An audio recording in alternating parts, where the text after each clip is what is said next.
Glória a Deus. Abra sua Bíblia, profeta Ezequiel, capítulo 2. Ezequiel, capítulo 2, um profeta maior.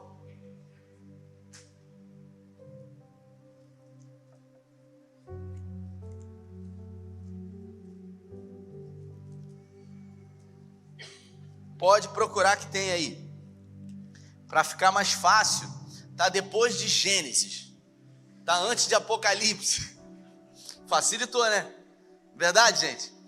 Abriu aí, Ezequiel capítulo 2. Diz assim: Ele me disse, filho do homem, fique em pé, pois eu vou falar com você. Algumas traduções diz, filho do homem, põe-te de pé, fique em pé, pois eu vou falar com você. Enquanto ele falava, o Espírito entrou em mim e me pôs em pé, e ouvi aquele que me falava. Ele disse, filho do homem, vou enviá-lo aos israelitas, nação rebelde, que se revoltou contra mim até hoje, e eles e os seus antepassados têm se revoltado contra mim. O povo a quem vou enviá-lo é obstinado e rebelde. Olha que é o povo de Deus. Deus estava mandando Ezequiel aqui por uma furada, gente. Vamos falar a verdade. Diga-lhe, assim diz o Senhor, o soberano, e quer que aquela nação rebelde ouça, quer deixe de ouvir, saberá que um profeta esteve no meio dela. E você, filho do homem, não tenha medo dessa gente, nem das suas palavras. Não tenha medo, ainda que cerquem espinheiros e você viva entre escorpiões, não tenha medo do que te disserem, nem fique apavorado ao vê-los, embora sejam uma nação rebelde. Você lhe falará as minhas palavras, quer ouçam, quer deixem de ouvir, pois são rebeldes. Mas você, filho do homem, ouça o que eu digo, não seja rebelde como aquela nação. Abra a tua boca e coma o que eu vou lhe dar. Feche os seus olhos, se você pode. Pai, essa é a tua palavra. E em graça, nessa noite, pedimos que o Senhor fale conosco. Que o Senhor tenha liberdade na nossa mente e no nosso coração. Que a tua palavra, que é poderosa e viva, possa nos nortear, nos direcionar, nos despertar para os exemplos de Ezequiel e com isso assimilarmos diante dos desafios que nós enfrentamos nas nossas vidas. Queridos, para você entender esse contexto aqui do livro do profeta Ezequiel, que é um dos profetas maiores da Bíblia, Ezequiel, ele era filho de um sacerdote. O seu pai morava em Jerusalém e trabalhava no ofício do templo, aquele templo que Salomão havia edificado, havia construído. E o seu pai, o nome dele era Buzi, o seu pai era um sacerdote. Isso quer dizer que Ezequiel era de uma linhagem sacerdotal. Então, a palavra linhagem, ela dá origem a sucessões. Isso nos revela que provavelmente Ezequiel seria um sacerdote. Afinal, o desejo de um pai, sendo muito bem sucedido naquilo que ele faz, é que o seu filho dê continuidade àquilo que ele faz. E o povo de Deus, os judeus em Jerusalém, começaram a profanar o nome do Senhor, começaram a adorar deuses pagãos, começaram a levantar postes, ídolos pagãos, idolatria dentro de Jerusalém, começaram a se esquecer um pouco do Senhor, misturaram muitas coisas, deixaram de confiar em Deus, passaram a confiar em coisas, em si mesmo e em pessoas. E Deus começou a levantar alguns profetas para declarar que levaria esse povo para um exílio na Babilônia por 70 anos. Deus começa a levantar alguns profetas para dizer: eu vou usar uma nação estrangeira para subjugar o meu povo, para que esse meu povo se volte para mim. Qual é o objetivo de Deus, de Gênesis a Apocalipse? Reconstruir um relacionamento que foi quebrado lá no Gênesis, na queda do homem. Tudo o que Deus quer é uma reconstrução de um relacionamento entre nós e Ele que foi quebrado. Por isso a palavra religião, ela vem do original religare, fazer uma conexão, fazer uma religação daquilo que foi quebrado no Gênesis através da queda.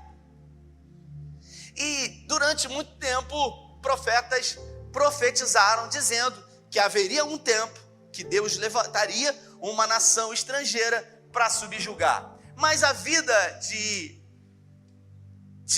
Ezequiel estava tranquila. Ezequiel, ele tinha 25 anos de idade. E com 25 anos de idade, ele tinha acabado de se casar.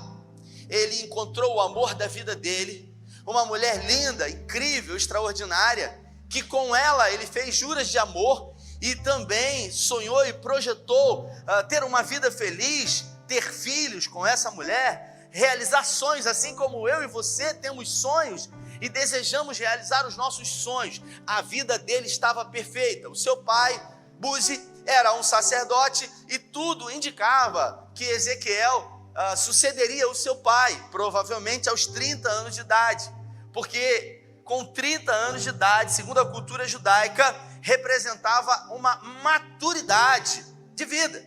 Jesus começou o seu ministério com quantos anos, queridos? Com 30 anos de idade. E a Bíblia fala que estava tudo bem na vida de Ezequiel. Ele tinha acabado de casar, estava feliz da vida, estava seguindo os passos do seu pai, até que, repita comigo, até que, meu Deus, quando vem isso na nossa vida, né, gente?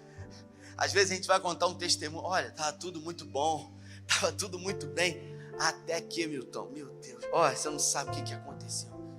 De repente, ele começou a ouvir falar que uma nação estrangeira estava vindo, e o nome dessa nação era a Babilônia, os caldeus, e tinham como general, como rei, um homem terrível chamado Nabucodonosor. Nabucodonosor, ele vem investindo contra Jerusalém, ele cerca Jerusalém, ele começa a sitiar Jerusalém no reinado do rei Jeoaquim, e ele consegue entrar em Jerusalém, e aí ele leva para a Babilônia os mais inteligentes, os mais influentes, os que tinham de alguma forma conhecimento sobre algumas coisas, levou muitos jovens, levou Daniel, levou Sadraque, Mesaque e Abednego, e ele leva também Ezequiel.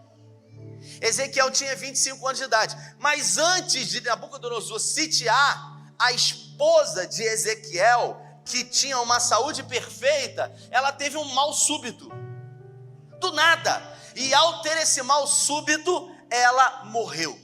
E logo que ela morreu, Nabucodonosor veio e sitiou, e Deus enviou um anjo para falar para Ezequiel: eu não quero que você lamente a morte da sua esposa, eu não quero que você nem chore pela morte dela. Que doideira, né, gente? O cara não pôde nem chorar pela morte da esposa, do amor da vida dele, e de repente, agora ele é levado numa caravana para 1000 quilômetros de distância até a Babilônia. Queridos, a vida de Ezequiel estava perfeita. Assim como a nossa vida, em alguns momentos, ela se encontra tranquila, serena, com o vento favorável. E a gente vai construindo, sonhando, edificando, até que um vento contrário chega até nós.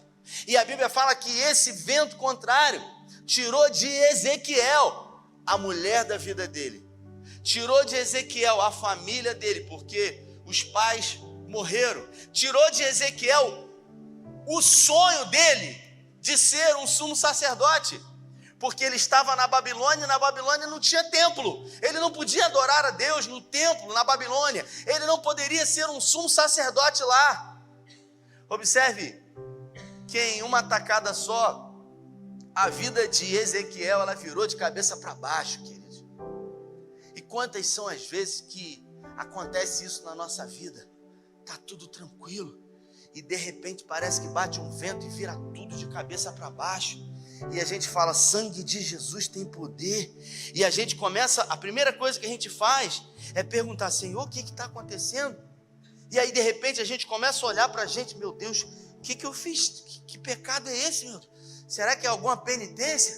Será que é alguma coisa que eu fiz? E a gente começa a procurar pecado, porque a gente sempre quer achar uma causa. É assim ou não é, gente? Faz sentido? Não? Sim ou não? Nós sempre estamos procurando uma causa e efeito. E a Bíblia fala que a vida dele virou de cabeça para baixo. Ele perdeu tudo. E durante 5 anos ele ficou na Babilônia com a cara dele no pó. Repita comigo, 5 anos. Quantos anos? Com a cara no pó, chorando, lamentando, dizendo para ele mesmo tudo aquilo que ele havia perdido. Falou, meu Deus, eu perdi o amor da minha vida, eu perdi os meus pais, eu perdi o sonho de uma profissão, eu perdi a esperança, eu perdi a subsistência. O que me sobrou? Não sobrou nada. E com 30 anos de idade, provavelmente, idade essa, 30 anos, que ele iria, sim, entrar no templo pela primeira vez para oferecer serviços ao Senhor, porque um sacerdote, ele era comissionado aos 30 anos de idade. Então, provavelmente ele se lembrou, ele falou, poxa, uma hora dessa, se a minha vida tivesse tranquila, eu estaria aqui, eu estaria ali. Quem já pensou nisso? Quem já pensou assim? Quem já pensou? Meu Deus, caramba, quanta coisa aconteceu, até que, repita comigo, até que, é a segunda vez agora, esse até que o Senhor decidiu falar com ele, Daniel. Se no primeiro momento com 25 anos de idade, tudo estava muito bom, até que, agora com 30 anos de idade, Deus resolve falar com ele, até que, ou seja, isso representa fases da vida. Isso representa ciclos que nós vivemos. E se você observar sua vida, ela é feita de ciclos. Ela é feita de fases. Ela é feita de construção de momentos. Falava há pouco que ninguém vive somente dias bons. Eu conto uma história na época que eu trabalhava como representação comercial, eu tinha um cliente que eu atendia. Toda vez que eu chegava na empresa dele, todas as vezes, ele era crente. Lembrei disso agora, não está nem no esboço. Ele era crente, né? Aquele do canelinha de fogo, canela de fogo. Quem é canela de fogo? Ele levanta a mão. Meu Deus, canela aí, ó, tá aí, ó, tem aí. E aí toda vez que eu chegava na loja dele, e eu falava assim, e aí, Josélio? O nome dele era Josélio. Aí ele falava assim, só vitória, varão. Para mim, só vitória, varão. Aí eu falava assim, só vitória? Falei, rapaz, eu tô numa luta danada, que negócio é esse, só vitória? Quem que tem uma vida só de vitória, gente? Fala pra mim. E todas as vezes, com chuva, com sol, com vento, com frio, com calor, ele falava, só vitória, varão. Só que isso já era uma forma de cumprimentar as pessoas. Ele falava isso com todo mundo. E eu confesso que isso me incomodava. Porque eu falava assim, meu irmão, a minha vida não é uma vida só de vitória. Quem tem uma vida só de vitória, esse cara só fala de vitória. Até que um dia, num carnaval, ele sofreu um assalto. Ele trabalhou o feriado todo de carnaval. Quando ele foi para casa, ele, a esposa e o enteado, era um menino. Quando ele enfiou a chave na maçaneta assim, ó, do portão da casa dele, ele sentiu um cano assim, ó, 2 caras. Entra, que é um assalto. Meu Deus, entraram dentro da casa do cara. Depois ele me contou isso. Quando eu cheguei na cidade, um amigo me falou, rapaz, assaltaram o José, levaram tudo dele. Tudo, o dinheiro todo que ele fez no carnaval, os 2 ladrões levaram tudo. A primeira coisa que eu pensei, queridos, que o Senhor me perdoe, foi o seguinte, agora eu quero ver se ele vai falar que é só vitória. Talvez se fosse você falaria também. Mas a primeira coisa que eu pensei, agora eu quero saber se ele vai falar só vitória. E aí quando eu cheguei lá, ele estava lá, cabisbaixo, e eu falei, e aí Josélio, como é que você está? Aí ele falou assim, só vitória, varão. Só vitória. Eu falei, Josélio, o que aconteceu, Josélio? Cara, fiquei sabendo do assalto. Ele falou, rapaz, os caras botaram o revólver aqui, entra. E a gente entrou dentro de casa, minha esposa, o meu enteado e eu, e os 2 caras começaram a vasculhar. Um ficou na sala com a gente, o outro foi pro quarto, começou a vasculhar tudo, vasculhando tudo, querendo dinheiro, e eu peguei o dinheiro todo, eu botei em cima da mesa, eu falei, todo o dinheiro é esse aqui. E aí um assaltante me levou pro quarto e começou a dizer para mim, olha, você tem que falar onde que está o dinheiro. E ele falou, olha, eu sou um servo de Deus. Ele disse, eu sou um servo de Deus. Se você quiser, você pode levar tudo o que você quiser aqui. Tudo. Ninguém vai fazer nada com vocês. Eu sou um homem de Deus. Agora, eu vou ser bem sincero para o senhor, ele dizendo, tem um envelope nessa gaveta aí com o dinheiro. Esse dinheiro você não vai levar. Que esse dinheiro é da sociedade de homens, que eu sou presidente da minha igreja. Esse dinheiro você não vai levar. Quando ele falou isso pro ladrão, o ladrão falou, pelo amor de Deus, eu sou desviado da Assembleia de Deus, não fala isso comigo, né? Cara, o bandido era desviado, e ele falou assim, ó, fala baixo, não fala nada para ele não, que ele não é crente. Já virou crente na hora, já tinha voltado para Jesus. E aí o bandido falou para ele assim, cara, eu sabia que não ia dar certo, não era para fazer isso. O cara já estava arrependido de fazer o assalto. E o Josélio disse, não, você agora vai fazer o que você veio fazer. Irmãos, naquele exato momento ali, o cara voltou para Jesus. O cara, ele já se arrependeu daquilo que ele tinha feito. E aí, eles saíram, ele falou, ó, esse dinheiro ninguém vai mexer, saiu dali. E ele disse, eu vou prender o cachorro.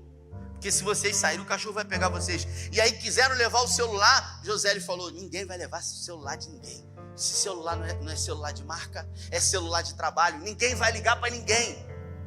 E aí os ladrões foram embora. Mas aquele cara foi salvo. Eu tenho certeza que no domingo à noite ele estava no altar lá, rendido, chorando.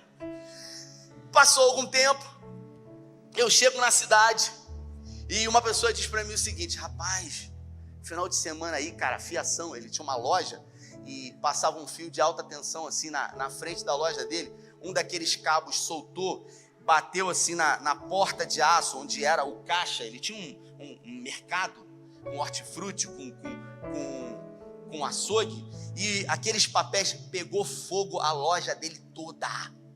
Eu falei, meu Deus, tá parecendo Jó esse cara. O que eu pensei? Agora eu quero ver se ele vai falar só vitória. E quando eu cheguei lá, queridos, ele estava arrasado, tudo em cinzas, sabe? Não tinha nada. E eu falei, e aí, José, como é que você está? E ele falou, só vitória, varão. E eu falei, meu irmão, ninguém vive uma vida só de vitória. E ele falou, é verdade. Ninguém vive uma vida só de vitória, Rafael. Mas dos meus lábios não vão sair outra coisa, senão glorificar a Deus. Sendo o dia bom, sendo o dia mau, vivendo a primavera, o verão ou o inverno, eu sempre glorificarei a Deus. Os vizinhos, os comerciantes que tinham comércios em volta, fizeram um mutirão e cada um começou a ajudar a reconstruir a loja dele, por conta de um testemunho. A gente acaba percebendo, queridos, que ninguém vive uma vida só de vitória, mas é uma opção a gente murmurar, reclamar, ou a gente, apesar de, continuar glorificando a Deus. Paulo diz em Romanos que em esperança nós fomos salvos. E a esperança que se vê não é esperança, pois como alguém pode esperar aquilo que não está vendo? Mas se esperamos o que não vemos, com paciência o esperamos. O que Paulo está dizendo? Que a esperança só faz sentido se o que você acredita e aguarda ainda não está sendo visto por você. Eu vou citar um exemplo para ficar mais fácil. Fica de pé, o Batista, por favor. Vira para o pessoal, vê aí a camisa do Botafogo. Meu Deus do céu. Você é corajoso. Que isso. Sozinho, hein?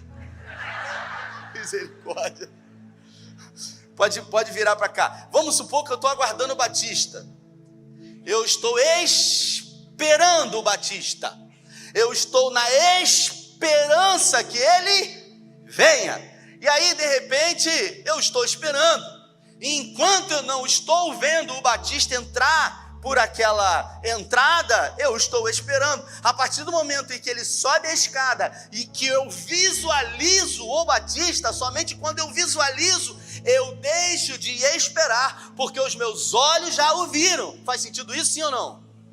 Isso quer dizer que se você está esperando algo da parte de Deus, você só pode estar esperando se os seus olhos não estão vendo. Pode sentar, Batista, obrigado. Você gostou da camisa, querida?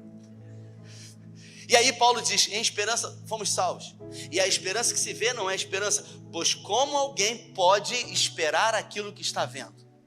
Então, se você não está vendo, você está esperando. E eu vou declarar o que Paulo diz profeticamente: se esperamos o que não vemos, com paciência o esperamos. Que você pacientemente aguarde aquilo que virá da parte de Deus sobre a sua vida, no nome de Jesus.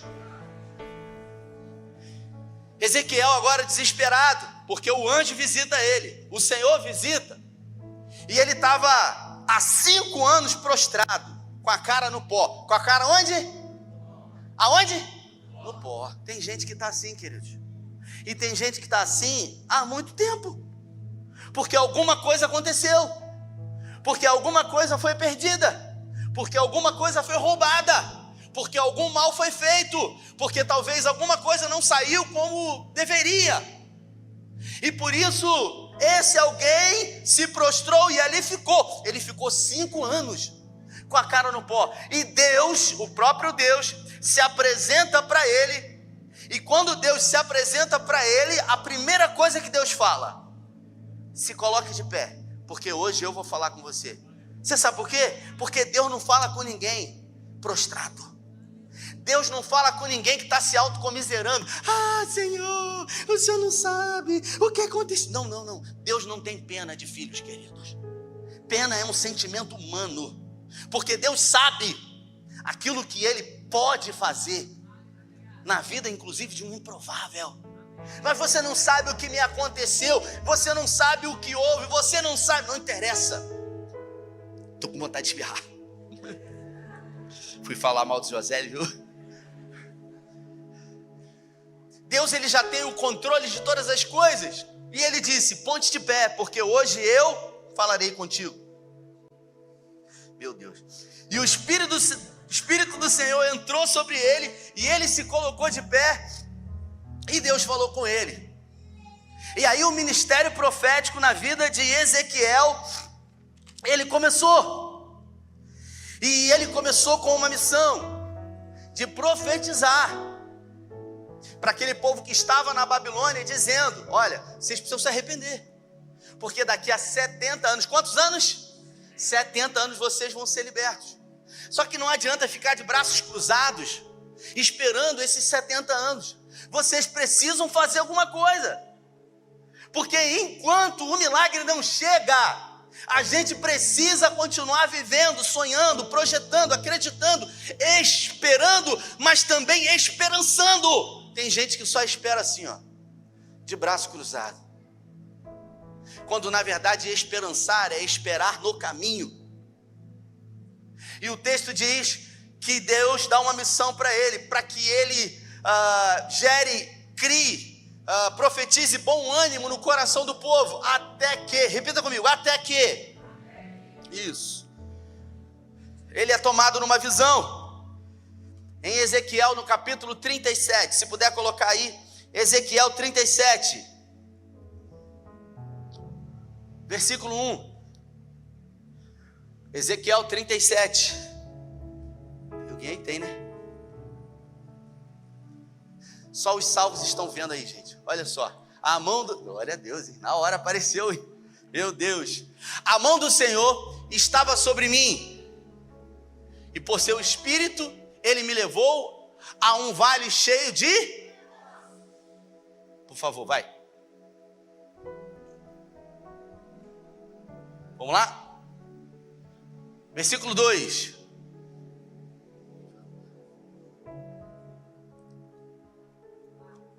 Ele me levou de um lado para o outro, e pude ver que era enorme o número de ossos no vale, e que os ossos estavam muito secos.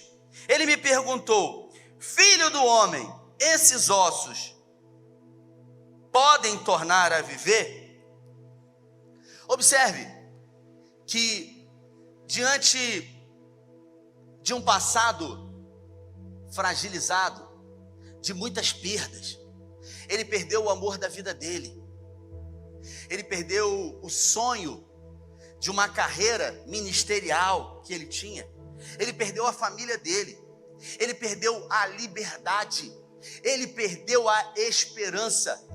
A esperança é uma das 3 virtudes teológicas de 1 Coríntios capítulo 13, a fé, a esperança e o amor. Ele perdeu a esperança. Então, Ezequiel estava totalmente desacreditado. Existem pessoas, queridos, que não conseguem ressignificar as perdas vividas. Ele ficou 5 anos prostrado e Deus levou ele em visão para um vale de ossos secos. Colocou ele diante dos ossos e eram muitos ossos, e os ossos eram sequíssimos. E Deus fez uma pergunta para ele: filho do homem, porventura esses ossos podem tornar a viver? Pergunta para a pessoa que está do seu lado: o que você responderia se fosse com você? Pergunta. Daniel, você falaria o quê? Fala a verdade. Difícil. Você falaria o quê? Ele diz: só tu sabes, Senhor. Você falaria o quê? Não é possível. Você, Batista, falaria o quê? Quem acha que poderia, que responderia, poderia sim? Quem acha que responderia não para o Senhor? Quem não acha nada? Então, quem levantou, entendi. Quem acha que sim e falaria sim? Quem acha que não? Aí sim. Observe que Ezequiel, ele preferiu relativizar. Ele podia dizer sim, ele podia dizer não, mas ele disse para o Senhor: eu respondi, ó soberano Senhor, tu sabes. Sabe quando você terceiriza a responsabilidade? Sabe quando a oportunidade chega diante de você para que você se posicione, e ao invés de se posicionar, você joga a responsabilidade para o outro? Foi o que ele fez. Que ele podia dizer sim. Se ele tivesse errado, qual o problema? Ele poderia dizer não. E se ele tivesse errado, qual o problema? Mas ele resolveu dizer: Senhor, tu sabes. Sabe aquela história da gente querer manipular Deus? Nós somos especialistas em manipular. Sim ou não, gente? Vamos falar a verdade. Eu sou especialista, que a minha esposa não esteja ouvindo aqui, mas eu sou. Às vezes a gente quer sair, e aí eu quero ir naquele restaurante que eu quero comer um hambúrguer, aquele chamado podrão, sabe? Aquele. E ela gosta de comer uma pizza de marguerita. Eu detesto marguerita. E aí eu já falo para ela: olha, tem uma hamburgueria nova. E aí quando ela vê, tá na porra: eu queria comer vamos aqui mesmo. Manipulação. Os meus filhos, Mirella tem 3 anos, Tito tem 5 anos. Eles são aprendizes de manipuladores, porque o tempo todo um está manipulando o outro. O Tito fala assim para mim: pai, cadê o meu tablet? Aí eu falo: não sei, você que sabe, tá lá em cima, pega para mim. Aí eu falei: eu? Pega você. Aí ele vai na irmã dele e fala assim: Mirella, pega para mim lá em cima. E ela vai, porque ela tem 3 anos. Daqui a pouco ela vai falar: vai você. E a gente acaba percebendo que nós somos especialistas nisso. Quantas são as vezes que Deus não fala com a gente? A gente vai na vigília, e aí tá no manto e tal, e aí fala com a pessoa que está do lado, e aí você: oi, Pai do Senhor, para falar com você.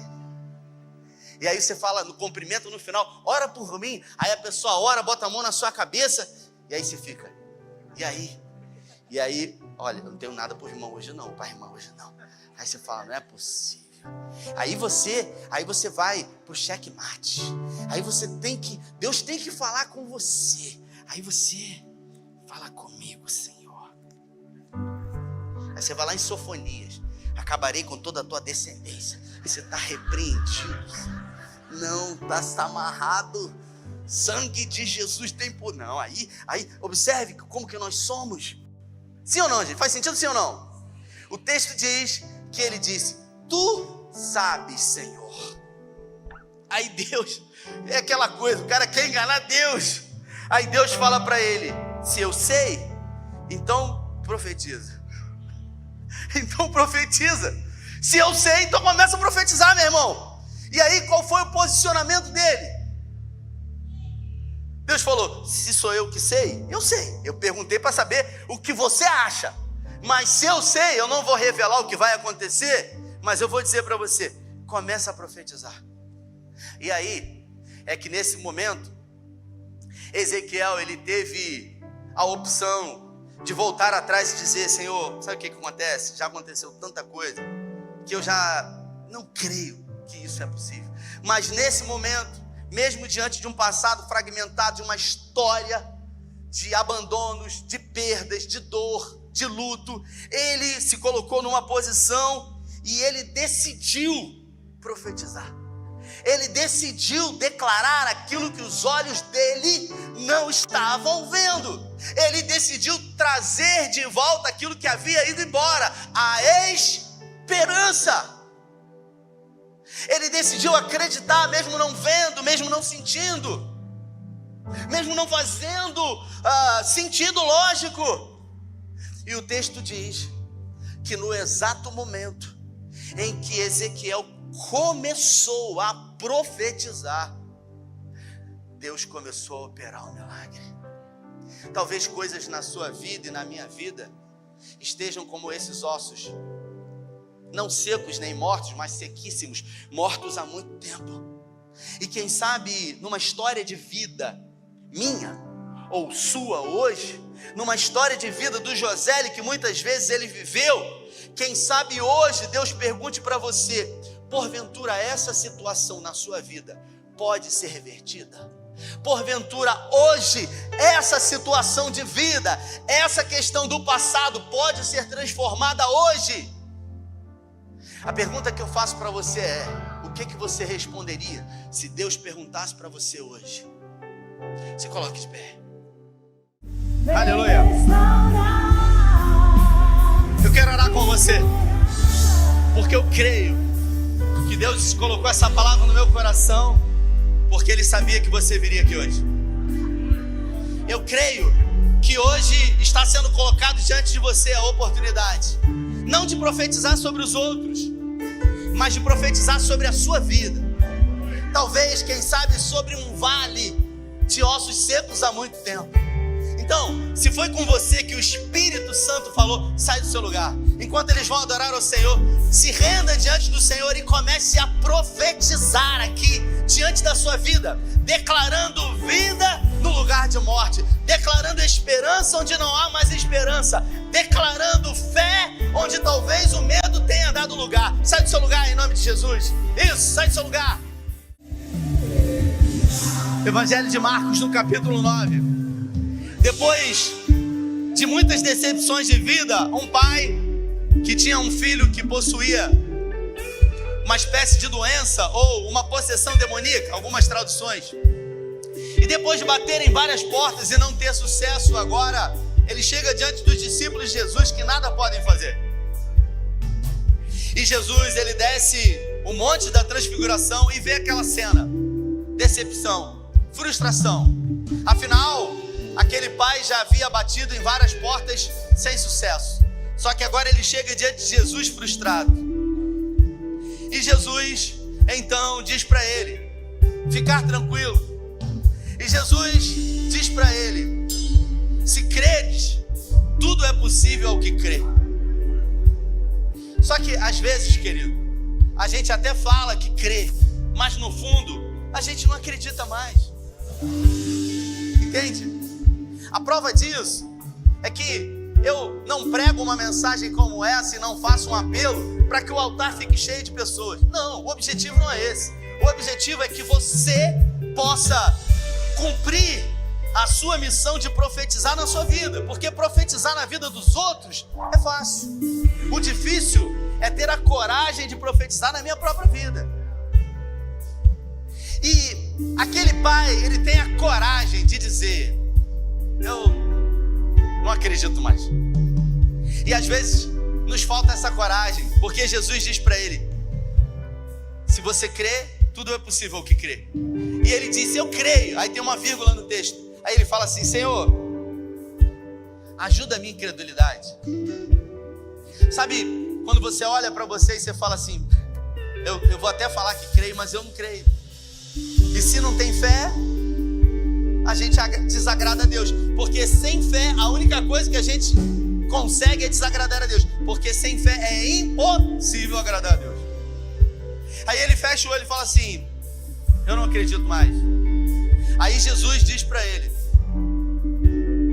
É nesse momento que Jesus entra, dizendo que não existe impossibilidade humana para uma fé condicionada a um Deus Todo-Poderoso. Jesus diz para ele: tudo é possível ao que crê. Repita comigo: tudo, tudo, tudo.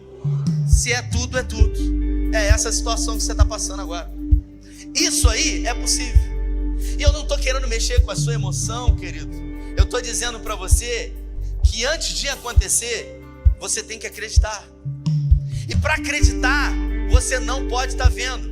Mas como humanos que somos e sensitivos, num culto como esse, a gente precisa ficar arrepiado para achar que Deus fez alguma coisa. Caramba, eu estou todo arrepiado. Isso não quer dizer nada. Porque Deus não se relaciona de uma forma epidérmica. Não estou dizendo que tem problema você se arrepiar. Eu estou dizendo que Deus se relaciona conosco em espírito. Isso está em João capítulo 4. Na verdade, a hora vem, já chegou em que os verdadeiros adoradores adorarão ao Pai em espírito e em verdade. Porque é dessa forma que Deus se relaciona. Então, mesmo que seus olhos não estejam vendo, profetize. Mesmo que seu corpo não esteja sentindo, decida profetizar. Mesmo que não faça lógica, decida acreditar. Porque tudo é possível ao que? Feche os seus olhos, coloca a mão no seu coração. É no nome de Jesus, sobre essa palavra que nós declaramos o milagre. Nós declaramos a vida na morte. Nós declaramos um ressuscitar de sonhos mortos, perdidos, daquilo que foi embora, daquilo que foi roubado, daquilo que foi perdido. Eu declaro a restauração dos sonhos, dos planos, dos projetos. Eu declaro, assim como o profeta declarou, que a glória da segunda casa será infinitamente maior do que a glória da primeira casa. Eis que eu faço uma coisa nova. Eu declaro sobre a sua vida uma palavra de Deus. Eu declaro vida onde já não havia mais vida. Eu declaro esperança onde não havia mais esperança. Eu declaro em nome do Pai, em nome do Filho e em nome do Espírito Santo. Se você crê e recebe, dê melhor salva de palmas a Ele. Vai em paz, Deus te abençoe.